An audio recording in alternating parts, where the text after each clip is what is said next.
I find it interesting hearing you speak about the work and how, when you said you make the work and then you reflect afterwards.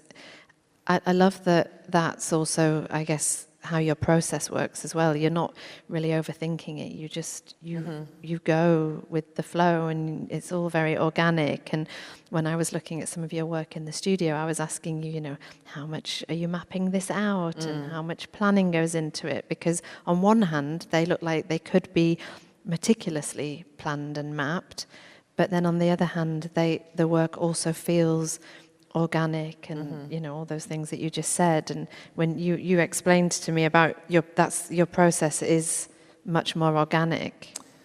Yeah, I've tried ever since I started painting. I've tried to really keep myself a little bit off kilter.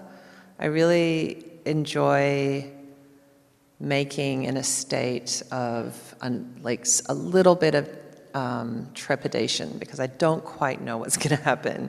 So I was actually just saying earlier, like I was never trained as a painter. I just started painting, so I always feel a bit behind the curve on like how to paint. But to be honest, I feel a bit behind the curve on how to embroider too, because I also just kind of made that up as I went along. And there's something about not really actually having mastery about what you do that gives you an incredible freedom to invent something new, and to not feel beholden to any particular set of like, I don't know, rules or practices or parameters. But I like to kind of veer between disciplines, and I like to play as my favorite feeling is that I come up with a plan and I see if it happens, and if it doesn't happen, then I have a whole new plan that I have to solve. So like there's a lot of playing back and forth and kind of responding from one moment to the next. So I'll paint something, then I'll respond in thread, then I'll respond in paint, then I'll respond in thread.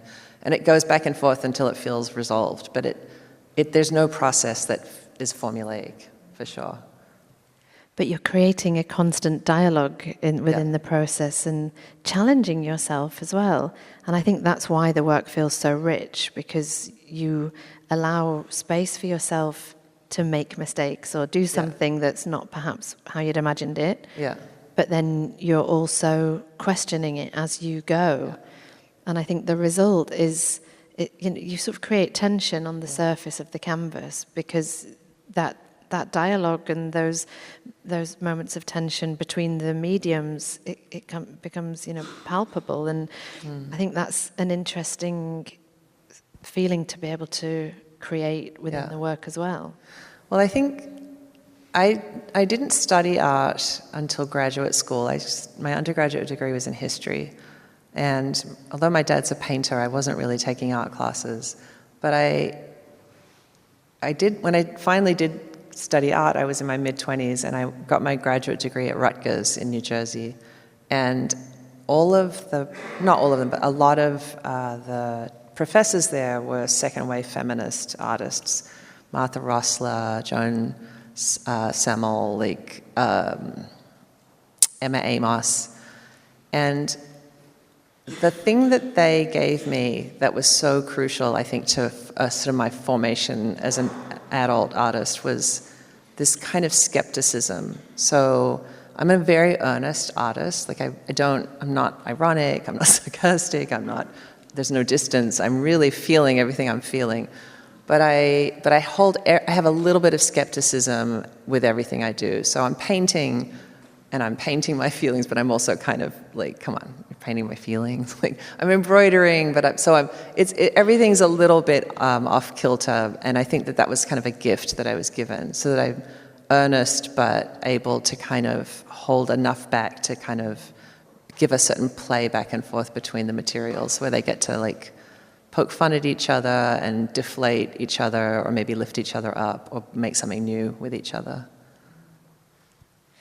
And I think the result as well is interesting, because it can be really confusing looking at one of your works, because it's unclear which bit is painted, which bit is stitched, which bit sometimes you might stick things on or add something in to the paint to texture it, and you have to really get in there and look at it to understand.